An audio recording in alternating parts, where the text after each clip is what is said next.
से गांव में ठंडी का मौसम धीरे धीरे अपने पांव पसारने लगा था। सर्दियों की पहली ठंडी हवा गांव के खुले मैदानों में बहने लगी थी। रामू, जो एक दिहाड़ी मजदूर था, अपने परिवार के साथ गांव के एक कोने में टूटी फूटी झोपड़ी में रहता था। उसकी पत्नी गीता और 2 छोटे बच्चे केशव और कविता भीषण ठंड में किसी तरह अपने दिन काट रहे थे। रामू लकड़ियां काटने का काम करता था। रामू की पत्नी गीता ठंड में घर के अंदर आग जलाने की कोशिश कर रही थी, लेकिन घर में लकड़ियां कम थीं और जो भी लकड़ियां थीं वे भी गीली थीं। गीता ने अपने पुराने साड़ी के कुछ हिस्से को फाड़कर आग जलाने की कोशिश की। बच्चे कांपते हुए गीता से बोले, माँ, बहुत ठंड लग रही है, हमें रजाई में छिपा लो। लेकिन घर में केवल एक पुरानी रजाई थी जो पूरी तरह से फटी हुई थी। तो बच्चों पर लपेट दिया था, खुद ठंड से कांप रही थी। उनका बड़ा बेटा केशव और छोटी बेटी कविता ठंड के कारण रात भर सो नहीं पाए थे। रामू ने गीता से कहा, गीता, ऐसा लगता है कि ये ठंड इस बार हमें बख्शेगी नहीं। हमें कुछ करना होगा। मैं जंगल से लकड़ियां लाने जाऊंगा। गीता ने उसे रोका।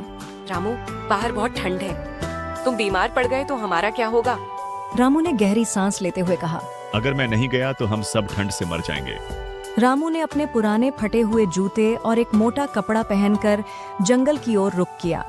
वहां उसने देखा कि गांव के और भी कई गरीब लोग लकड़ियां इकट्ठा करने आए थे, लेकिन ठंड इतनी तेज थी कि किसी के हाथ पैर सुन्न हो रहे थे। रामू ने जैसे तैसे सूखी लकड़ियां इकट्ठा की। तभी उसने देखा कि रघु, जो महज 12 साल का था, ठंड के कारण लकड़ी उठाते उठाते गिर पड़ा। रामू ने उसकी मदद की और उसे अपनी लकड़ियां दी। रघु ने कांपते हुए कहा, रामू काका, मेरे घर में कोई नहीं है। मैं ये लकड़ियां नहीं ले जाऊंगा तो मेरे छोटे भाई बहन मर जाएंगे। रामू ने उसकी हिम्मत बढ़ाई। रघु, चिंता मत कर, हम सब मिलकर इस ठंड से लड़ेंगे। तुम अकेले नहीं हो। जब रामू गांव लौटा तो उसने महसूस किया कि अकेले उसकी कोशिशें पर्याप्त नहीं होंगी। उसने लालू काका से मिलने का फैसला किया। लालू काका गांव के सबसे अनुभवी और समझदार व्यक्ति थे। लालू काका ने रामू की बातें ध्यान से सुनी और कहा, रामू, तुम सही कह रहे हो। इस ठंड से अकेले नहीं लड़ा जा सकता। हमें पूरे गांव को एकजुट करना होगा। गरीबों को मिलकर काम करना होगा। उन्होंने अगले दिन गांव के गरीबों की एक बैठक बुलाई। बैठक में रामू ने सभी से कहा, हम सब एक दूसरे की मदद करेंगे। जिसके पास लकड़ियां हैं वह उन्हें साझा करेगा। जिसके पास कपड़े हैं वह उन्हें जरूरतमंदों को देगा। अगर हम साथ मिलकर काम करेंगे तो ठंड हमें हरा नहीं पाएगी। रामू और लालू काका गांव के मुखिया रामपाल से मदद मांगने गए। रामपाल गांव का सबसे अमीर व्यक्ति था, जिसके पास अनाज, लकड़ियां और कंबल का भंडार था, लेकिन उसने उनकी बात सुनने से इनकार कर दिया। रामपाल ने कहा, ये ठंड हर साल आती है। गरीबों को अपने इंतजाम खुद करने चाहिए।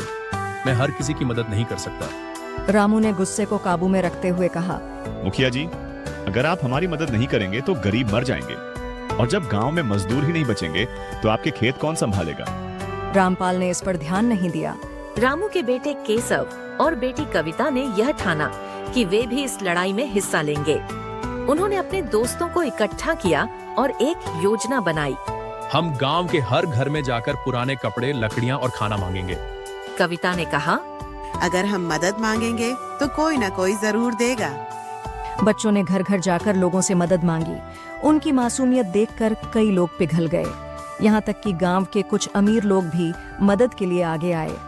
गांव के सभी गरीबों ने मिलकर सामूहिक अलाव जलाने की योजना बनाई। लालू काका ने कहा, ये अलाव हमारी उम्मीद की रोशनी है। ये हमें ठंड से बचाएगा और हमें एकजुट रखेगा।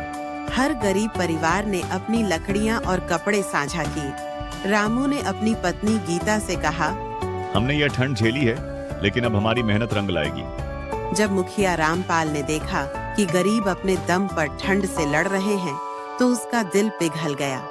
उसने अपने गोदाम से कंबल और अनाज निकालकर गरीबों को दान दिया।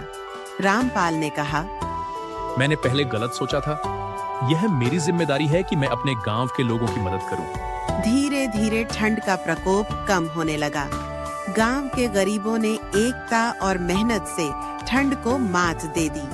सामूहिक प्रयासों ने उन्हें एक नई ताकत दी। रामू ने बच्चों को गले लगाते हुए कहा, हमने यह लड़ाई जीत ली। ये सिर्फ ठंड के खिलाफ नहीं बल्कि हमारी कमजोरियों के खिलाफ भी थी। ठंड के खत्म होने पर गांव वालों ने एक सामूहिक भोज आयोजित किया। अमीर और गरीब सभी ने साथ बैठकर भोजन किया। यह सिर्फ खाना नहीं था, बल्कि उनकी एकता का उत्सव था। लालू काका ने कहा, ये ठंड हमें सिखाने आई थी कि जब हम एकजुट होते हैं तो कोई भी मुश्किल हमें हरा नहीं सकती। आपको हमारी ये कहानी अच्छी लगी हो तो हमारी चैनल को लाइक करें, शेयर करें और सब्सक्राइब करें। धन्यवाद।